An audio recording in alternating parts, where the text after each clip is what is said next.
এখানে এই যুগে বিনা পয়সায় কিছু হয় না। দেখুন এখানে বিনা পয়সায় বাবার নাম দিয়ে খাওয়াচ্ছে, আর খাবারটা অসাধারণ ছিল। সামনে থেকে লালকেল্লাটা দেখা যায় সৌভাগ্য হলো।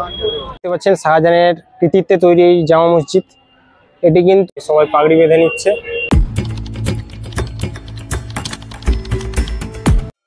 Hi friend, welcome back to my channel. আজ আমি আপনাদেরকে দেখাবো আমার অমরনাথজির সেকেন্ড পর্ব। এই সেকেন্ড পর্বে আপনি দেখতে পারবেন যে আমরা দিল্লিতে এসে কিভাবে দিল্লি সংলগ্ন সাইট সিনিংগুলি করবো। আর অবশ্যই যদি আপনারা আমার আগের পর্বটি না দেখে থাকেন, আমার ডিসক্রিপশন বক্সে আগের পর্বটির ফুল ভিডিও লিঙ্কটি দেওয়া আছে, ওখানে গিয়ে আপনি ফুল ভিডিওটি দেখতে পারবেন যে কিভাবে আমরা কিন্তু এই দিল্লি পর্যন্ত এলাম। তাই অবশ্যই ভিডিওটি শেষ পর্যন্ত দেখুন আর শেষে জানান ভিডিওটি কেমন হলো। 3:21, যা গরম না দিল্লিতে নামার পরে, যা অবস্থা দিল্লির, খুব খারাপ অবস্থা দিল্লি, প্রচুর গরম দিল্লিতে। আমরা ট্রেনটি এসছে 10 নম্বর প্ল্যাটফর্মে, আর এইটা দেখছেন বাম দিকে চলে গেছে মেট্রো, চাঁদনি মেট্রো চোখ। আর এই ডান দিকে একজন 1 নম্বর 2 নম্বর প্ল্যাটফর্মটা এদিক দিয়ে এক্সিট হবে, আর মেট্রো যাওয়ার জন্য কিন্তু এইদিকে। এই যে সামনে যে রাস্তা দেখলেন, এদিক দিয়ে নিচে গিয়ে ওই যে সামনে দেখা যাচ্ছে ওটা কিন্তু মেট্রো। আমরা 1 নম্বর 2 নম্বর প্ল্যাটফর্মে গিয়ে দেখি লকার রুমের কোন ব্যবস্থা আছে কিনা। জম্মু যাওয়ার গাড়ি হচ্ছে রাত 9:10-এ। এতক্ষণ আমরা এখানে একটু রেস্ট করবো, বা দেখি দিল্লির কোনো আশেপাশে ঘোরা যায় কিনা। দেখ, এই সাইডে 1 নম্বর, এই যে এই সাইডে 2 নম্বর। এদিক দিয়ে সোজা যেতে হবে, এক্সিট পয়েন্ট এবং এ পাবেন। এই ডরমেটরি রুম হচ্ছে, এইদিকে গেলে ডরমেটরি রুম পাবেন। যারা কিছু সময়ের জন্য থাকতে চান, লোকাল রুমও মনে হয় এখানে। দেখি 10 টাকা এসি রুম, 10 টাকা দিলে কিন্তু ওই ফার্স্ট ক্লাস এসি রুমে থাকা যাবে 1 ঘন্টার জন্য। এই যে 1 নম্বর প্ল্যাটফর্ম, 1 নম্বর প্ল্যাটফর্ম থেকে এই যে সোজা নেমে এলে এই দেখেন ক্লক রুম। এখানে আমরা ব্যাগগুলো রাখবো, পার ব্যাগ ওরা বলছে 30 টাকা করে নেবে। ব্যাগটা রেখে দিই, ব্যাগ নিয়ে ঘুরতে অসুবিধা হবে। তো এখানে রাখলাম এই 1840 আমাদের টোকেন নাম্বার, এখানে দেখতে আছে। চলুন রাখলাম, এই যে একটা টোকেনও সঙ্গে পেয়ে গেলাম। ক্লক রুমে 3টা ব্যাগ, আমাদের কাছ থেকে 90 টাকা নিলে। এবারে আমরা ফ্রি, এতগুলো ব্যাগ নিয়ে আমাদেরকে ঘুরতে হবে না। যা ব্যাগটা ভারী ছিল, আর এর যা গরম এখানে ঘোরা সম্ভব না। সেই আমাদের জম্মু এক্সপ্রেস আছে, পূজা সপ্তাহ আছে 9:20-তে।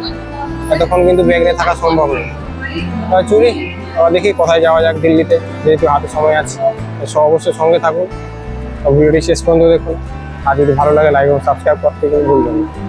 স্টেশনে নেমে আমরা ক্লক রুমে ব্যাগটা রেখে দিয়ে কিন্তু আমরা ওইখানে ফুড প্লাজা থেকে একটা অ্যাপেলের জুস নিলাম। আর আপনাদেরকে একটা কথা জানিয়ে রাখি, এর মধ্যে আমরা কিন্তু এখানেই দিল্লি, ওল্ড দিল্লি পার্শ্ববর্তী অনেকগুলো কিন্তু ঘোরার স্থান আছে, ওগুলো কিন্তু আমরা এই শর্ট টাইমের মধ্যে কিন্তু কভার করবো। আপনারা এলেও কিন্তু অবশ্যই এই শর্ট টাইমে কিন্তু এই সমস্ত স্থান কভার করতে পারবেন। তাই চলুন দেখা যাক কি আছে। বেরিয়ে পড়লাম 1 নম্বর প্ল্যাটফর্ম দিয়ে দিল্লির। সুন্দর প্ল্যাটফর্ম, আগেকার এটা ওল্ড দিল্লি প্ল্যাটফর্ম, সাইডে মেট্রো আছে। আর যারা কিন্তু আপনাদের জিনিসপত্র নিয়ে আসছেন, অবশ্যই কিন্তু একটু সঙ্গে ঠিকঠাক ভাবে সঙ্গে ক্যারি করে রাখবেন, নাহলে এখানে কিন্তু আপনার পকেট মার হওয়ার সম্ভাবনা খুব বেশি। এটা হচ্ছে ওই Delhi metro, new Delhi metro যাওয়ার জন্য এইটা হচ্ছে ওই ওল্ড দিল্লি মেট্রো স্টেশন। এখান থেকে কিন্তু মেট্রো যায়। স্টেশন থেকে বেরিয়ে সোজা বাম দিকে এসে এই রোডটা সোজা ধরে নিলেই লালকেল্লা যাওয়া যাবে। যেহেতু স্টেশনের কাছাকাছি, আমরা কিন্তু এই লালকেল্লা যাচ্ছি প্রথম। প্রচুর কিন্তু দোকান আছে, এই সাইড থেকে কিছু কিনে নিতে পারেন আপনারা। দেখি এখন বাজে 4:10, দেখি 4:30-র মধ্যে পৌঁছাতে পারি কিনা। যদি পৌঁছাতে পারি, লালকেল্লাটা আমাদের দেখা হয়ে যাবে। প্রচুর দোকান, বড় ধরনের মার্কেট মনে হয় এটা এখানে। এই যে সোজা ওই দিকে রাস্তাটি চলে যাচ্ছে, এটা নিউ দিল্লির দিকে। এখন এখানে টোটোগুলো একদম টোটোর পাল্লায় পড়বেন না। 10 মিনিটের রাস্তা বলছে 100 টাকা নেবে। ভুলেও টোটো পাল্লায় পড়লে সব শেষ, মানিবে কিন্তু খালি হয়ে যাবে, আর ঘুরতে হবে না। এই দেখুন দেখুন অবস্থা দেখুন। নেই নেই নেই, যাই যাই, কি অবস্থা। লালকেল্লা যাওয়ার আগে আপনাকে একটু কিছু ইনফরমেশন দিয়ে রাখতেই তো হবে। সেই ইনফরমেশনটি হলো যে লালকেল্লা বন্ধের টাইম কিন্তু 4:30, তার মধ্যে কিন্তু আপনাদেরকে ওখানে যেতে হবে। বেরিয়ে কিন্তু এইভাবে 5 মিনিট আসার পর কিন্তু আপনারা একটা এইভাবে মোড় পেয়ে যাবেন, যেখানে ট্রাফিক সিগন্যাল দেখতে পাবেন। এইখান থেকে কিন্তু ডান দিক বরাবর একটু বেঁকে সোজা গেলে কিন্তু আপনি লালকেল্লার এই দুর্গটি কিন্তু আস্তে আস্তে দেখতে পাবেন। আর হ্যাঁ, আপনারা যারা লালকেল্লা এখানে আসার প্ল্যান করছেন তারা কিন্তু আগেই বলেছি 4:30টার মধ্যে কিন্তু আসার প্ল্যান করবেন, নাহলে কিন্তু আপনি লালকেল্লা দেখতে পাবেন। এটা হচ্ছে ওই সামনে থেকে লালকেল্লা রেড ফোর্ট দেখছেন, কাজ চলছে, প্রধানমন্ত্রী আসবেন তার কাজ এখন বন্ধ। ট্রাই করছি একটু জুম করে দেখানোর, ভাগ্যটা খুবই খারাপ।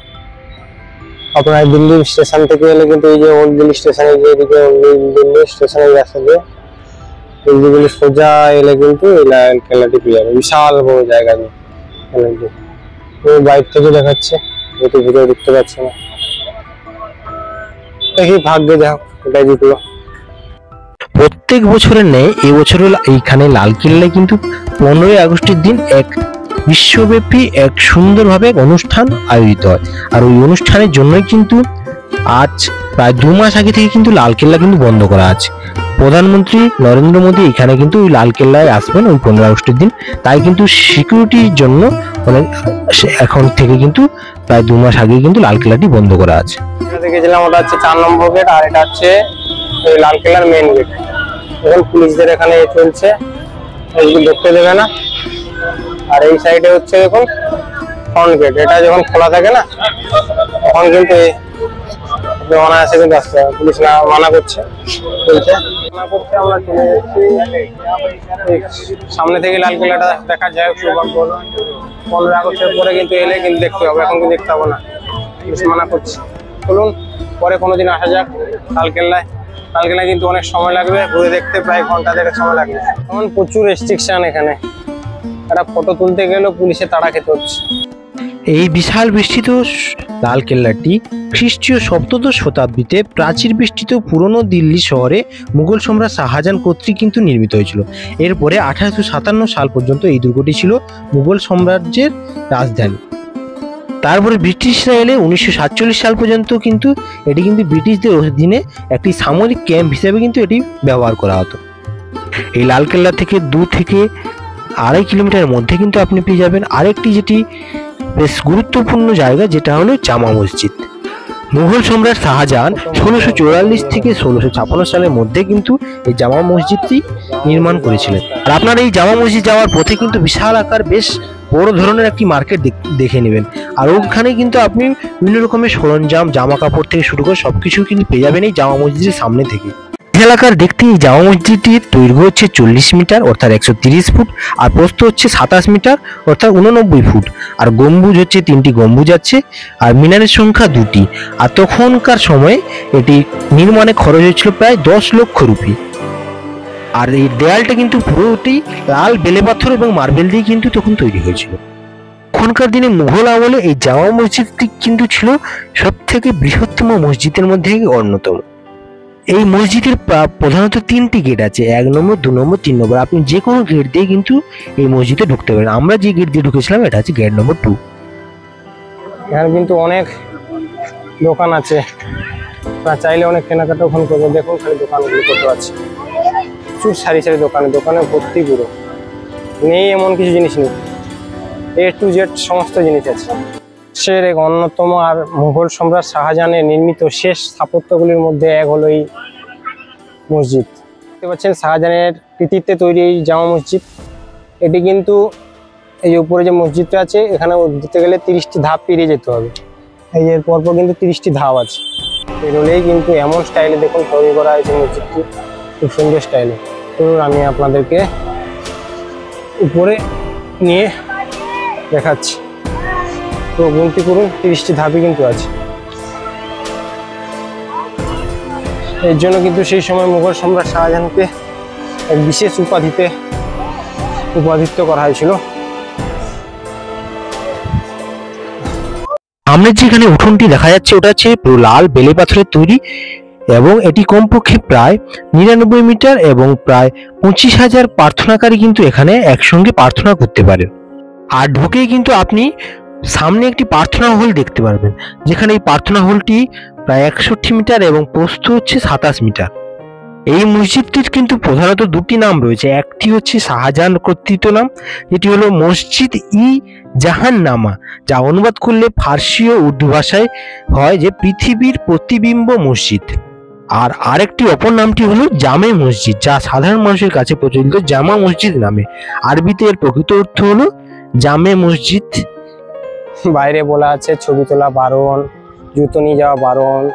সবাই দেখুন জুতো নিয়ে চলে এসছে, কেউ কোথাও রুলস মানে না। এখন সব জায়গায় দেওয়া আছে ভিডিও করা, বা সবাই ভিডিও করছে। দর্শনীয় স্থান বলে কথা, আবার শাহজাহানে না।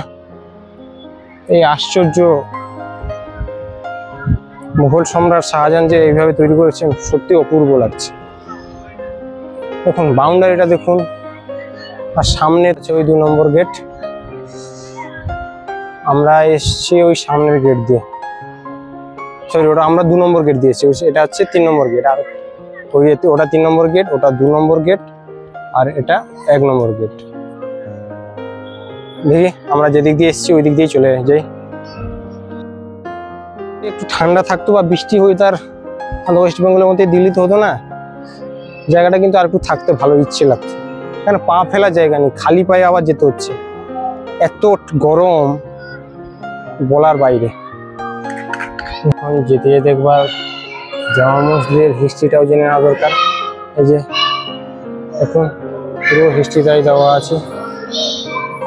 এই মসজিদের পুরো হিস্ট্রিটাও কিন্তু আপনি এইখানে একটি দেয়াল লিখনে কিন্তু পেয়ে যাবেন। এখান থেকে আপনি পুরো হিস্ট্রিটি এখানকার জেনে নিতে পারেন, কবে কত সালে এটি প্রতিষ্ঠিত হয়েছিল, কিভাবে হয়েছিল, সব হিস্ট্রি কিন্তু এখানে দেওয়া আছে। আর পুরো হিস্ট্রিটি কিন্তু আপনি এখান থেকেও নিয়ে নিতে পারেন।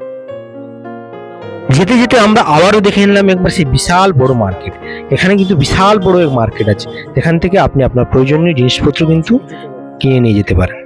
কম পয়সায় কিন্তু অনায়াসে এখানে জুতো পেয়ে যাবেন। এখানে কিন্তু ওই জামা মসজিদ এলাকা। আর এই জামা মসজিদ পেরিয়ে এলে কিন্তু আপনি আবার আমাদের বাঙালির ঐতিহ্যপূর্ণ বিভিন্ন রকমের মন্দির দেখতে পেয়ে যাবেন। সেই রাম মন্দির থেকে শুরু করে শনি মহারাজের মন্দির, সব মন্দির কিন্তু পরপর আপনি এখানে দেখে নিতে পারবেন। পরপর মন্দিরগুলি আবার শুরু হয়ে যাবে, এবং তারপরে যেটা দেখতে পাবেন ওটা হচ্ছে গুরুদুয়ার। চলুন আমি আপনাদেরকে ওই সামনে গুরুদুয়ারটিও দেখাচ্ছি। আর স্টেট ব্যাংকের সামনে দিয়ে কিন্তু আমরা ওই রাস্তা দিয়ে এলাম, এই মন্দিরটা আছে।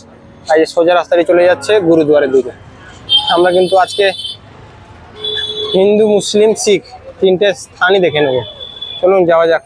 যেতে যেতে কিন্তু বসে পড়তে পারেন, দেখেছেন সিস্টেমটা দেখুন। এই যে স্তম্ভর মতন করা আছে, আর হাঁটতে হাঁটতে ইচ্ছে হলো বসে পড়বেন, আবার একটু ইচ্ছে হলো ঘুরবেন। ওহ, দিল্লির এই সিস্টেমটা সুন্দর লাগছে, আর কিন্তু ছিল না। যেটা দেখলাম এটা হচ্ছে গুরুদুয়ার। দেখুন এটা হচ্ছে গুরুদুয়ার। অবশেষে আমরা কিন্তু যেখানে যাওয়ার কথা ছিল ওই গুরুদুয়ারে কিন্তু আমরা এসে পৌঁছালাম। এবার চলুন আমি আপনাদেরকে গুরুদুয়ারটি এবারে দেখাবো।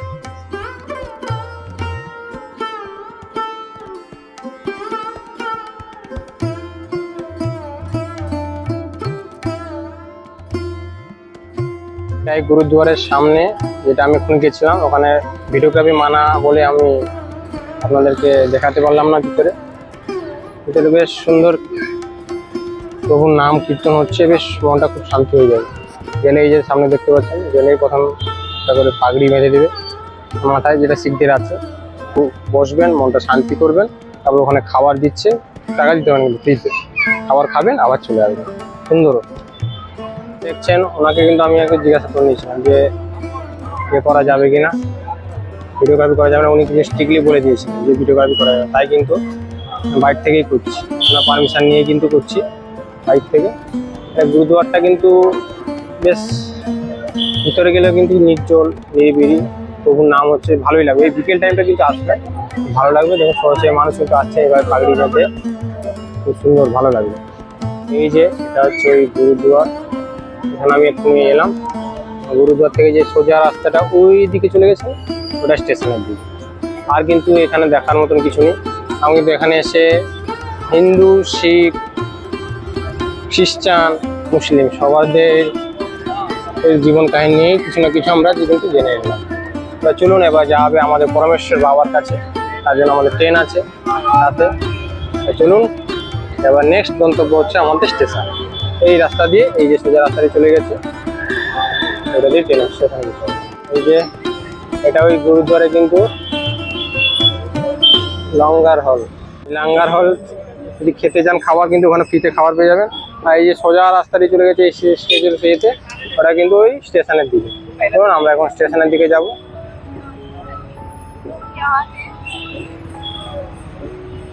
এই গুরুদ্বারের এই সাইডটা কিন্তু বেশ মনোরম, খুব ভালো লাগবে কিন্তু।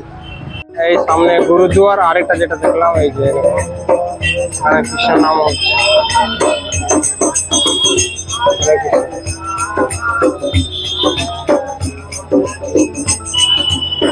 আমরা ট্রেন আছে, লেট হয়ে যাবে, তাই যেতে হবে।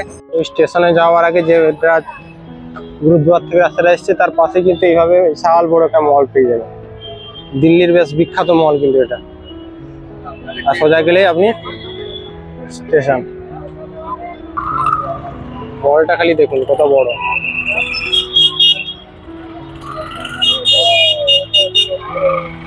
কিন্তু ইচ্ছে আছে ঢোকার, কিন্তু সময় নেই, কিছু করা যাবে না। এমনিতেই আমাদের দুটো লাগেজে ভর্তি, আর তার উপরে অমরনাথ যাত্রা আছে, তাই না? ওই লাগেজ নিয়ে কি করে যাবো? সত্যি বিশাল বড় মল।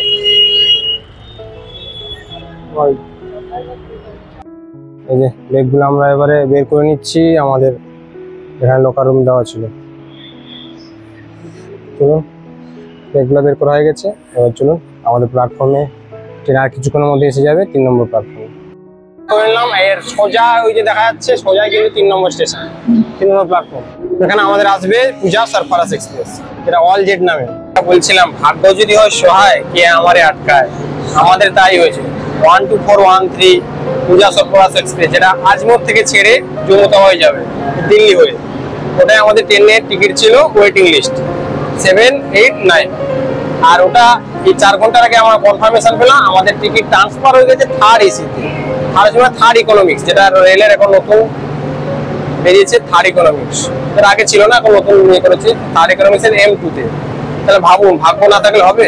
আর বোম ভোলে যেখানে আছে ভাগ্য তো অবশ্যই থাকবে। কালকে বোম ভোলের কাছে যাচ্ছি, আর ভাগ্য থাকবে না? আর এখানে তো গরম দেখুন না, ঘেমে অবস্থা খুব খারাপ হয়ে গেছে। আর এমনি ট্রেনও দেখছি লেট। ওটা এখন নির্ধারিত টাইম ছিল 9:45, বলছি ওটাও নাকি লেটে আসবে। আমরা এসে গেছি 3 নম্বর প্ল্যাটফর্মে, দেখি কখন ট্রেন আসে আর কখন ছাড়ে। এতক্ষণ গরমে, প্রচুর গরম আজকে এখানে। দিল্লিতে আজকে যাই গরম 43 ডিগ্রি সেলসিয়াস গরম, যেটা কিন্তু হয় না। আমরা আসার সময় দেখেছেন সেখানে বৃষ্টি ভেজা ওয়েদারে কত সুন্দর এসেছি, আর এখানে এসে যেন রাজস্থানে এসেছি। আমাদের দেখাচ্ছে যে 3 নম্বর প্ল্যাটফর্মে ছাড়বে, কিন্তু ওই যে পিছনে আছে আমাদের মগধ এক্সপ্রেস, পিছনে মগধ এক্সপ্রেস আছে। মানে এটা ছাড়ার পরেই হয়তো ছাড়বে বা আসবে হয়তো, কিছু লেট আছে, দেখি কতক্ষণে আসে। যেহেতু টাইমের থেকে 10 মিনিট লেটে কিন্তু এসে পৌঁছে।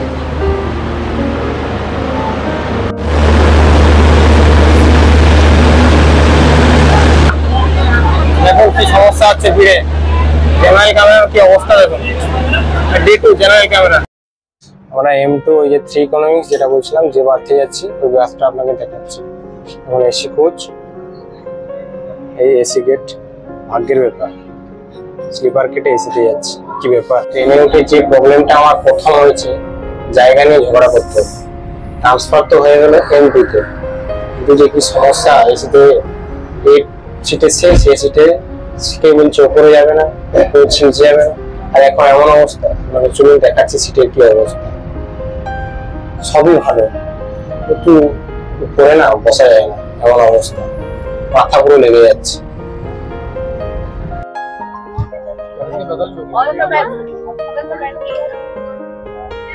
যা শিফটিং তো হলো থার্ড এসিতে, থার্ড ইকোনমিতে, মানে অর্থাৎ থার্ড এসির মতো দেখতে পাচ্ছি। তুই যা গন্ধ না টয়লেটগুলো, বাজে অবস্থা পুরো। এই যে টয়লেটটা দিয়েছি মাথায়, অনেক কষ্ট না দিলে। গুড মর্নিং এভরিওয়ান ফ্রম কাটুয়া। আমরা এখন এই যে জম্মু দিল্লিতে ওঠার পরে ট্রেনে এসে পৌঁছেছি কাটোয়া স্টেশন। এখন বাজে 6:30। 6:30 নির্ধারিত সময় থেকে প্রায় 10 মিনিট লেটে কিন্তু কাটোয়া স্টেশন আমাদের ট্রেনটি ঢুকছে।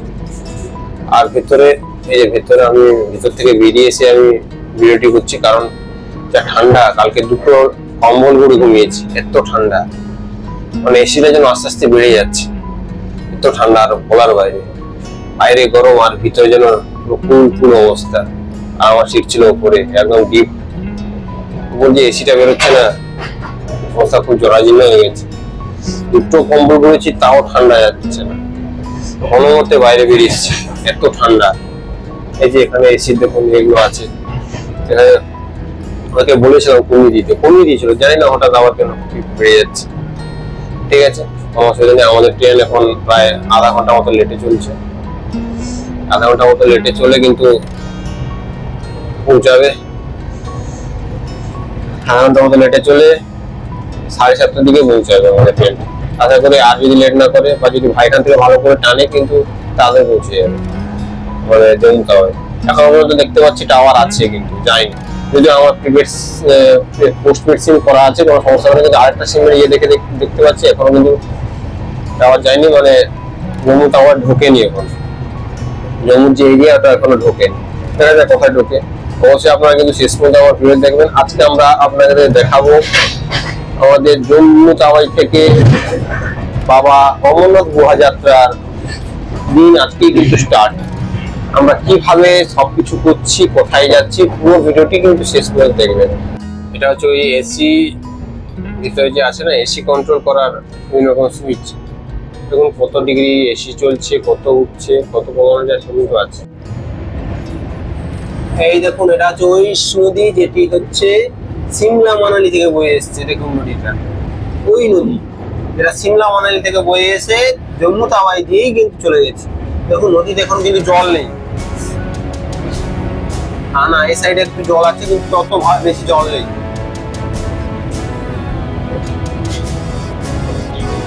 বেশ বড় কিন্তু নদী। যতই যান এসি কোচে, আর বাইরের হাওয়া খেতে খেতে যাওয়ার মজাটাই কিন্তু আলাদা। তাই স্লিপার কিন্তু বেস্ট এসির থেকে 100%। আমাদের ট্রেন এই জম্মু টাওয়ারের আগে স্টেশন কাটোয়া আর একটা স্টেশন হবে, তারপর জম্মু টাওয়ার। এখানে এখন ঢুকেছে, আর এখানে এখন ঢুকে যেটা দেখতে পাচ্ছি মোবাইলের টাওয়ার কিন্তু এখান থেকে আর নেই। তো আপনাদের যদি প্রিপেড সিম থাকে টাওয়ার থাকবে না, পোস্টপেড সিম থাকবে তাহলেই আপনি এখান থেকে টাওয়ারটি পাবেন। এখান থেকে জম্মুর কিন্তু ক্রসিংটা থাকছে, এখান থেকে জম্মুর বর্ডারটা এখান থেকে কিন্তু শুরু হচ্ছে। সিটটি ছিল দেখুন আমার এই উপরে, মিডিলে আরেকজনের, সাইডে এই পর্দা,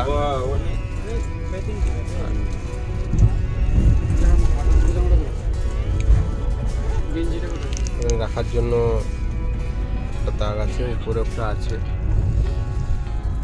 চার্জিং আছে, লাইটের আছে, এসি উপরে যা ফুল, এসি অবশেষে নির্ধারিত টাইমের থেকে প্রায় 1 ঘন্টা লেটে আমরা এসে পৌঁছালাম জম্মু তাওয়াই রেল স্টেশনে। প্রায় 3 দিনের আমাদের জার্নি কমপ্লিট হলো এখানে এসে। আর বাইরে বেরিয়ে আমরা প্রথম যেটা করতে হবে, RFID কার্ড জোগাড় করতে হবে। চলো বাই বাই, টাটা করে দিলাম। এটা হচ্ছে ওই এক্সিট পয়েন্ট, এদিক দিয়ে কিন্তু বাইরে বেরিয়ে যেতে হবে আপনাদেরকে। আমাদের ট্রেনটিকে আমরা টাটা বাই বাই করে অবশেষে আমরা কিন্তু প্রায় আমাদের 3 দিনের যাত্রাটি এইখানে কিন্তু সমাপ্ত করলাম, এই জম্মু টাওয়াই স্টেশনে এসে। আজ এই ভিডিওতে এই পর্যন্ত। দেখা হচ্ছে পরের আবার কোনো এক নতুন গল্প নিয়ে, যে গল্পতে আপনারা দেখবেন আমরা কিভাবে RFID কার্ড এখান থেকে নিলাম এবং কিভাবে আমরা বাবা অমরনাথজির গুহার দিকে এগিয়ে গেলাম। পুরো ভিডিওটি আপনি কিন্তু পরবর্তী পর্বে দেখবেন। তাই অবশ্যই এই পর্বে যদি আপনার এই ভিডিওটি ভালো লেগে থাকে অবশ্যই আমার কমেন্টে জানান, আর কেমন লাগলো কমেন্টে জানাবেন, আর যদি ভালো লাগে অবশ্যই লাইক এবং শেয়ার করতে কিন্তু ভুলবেন না। এটার সবকিছু দেওয়া আছে, যে আগে সাইন বোর্ড যেটা দেখে দেখলাম 50।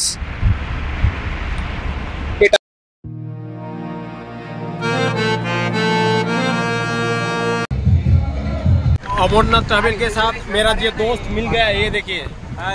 ये दोस्त कहाँ से बोल रहे हैं?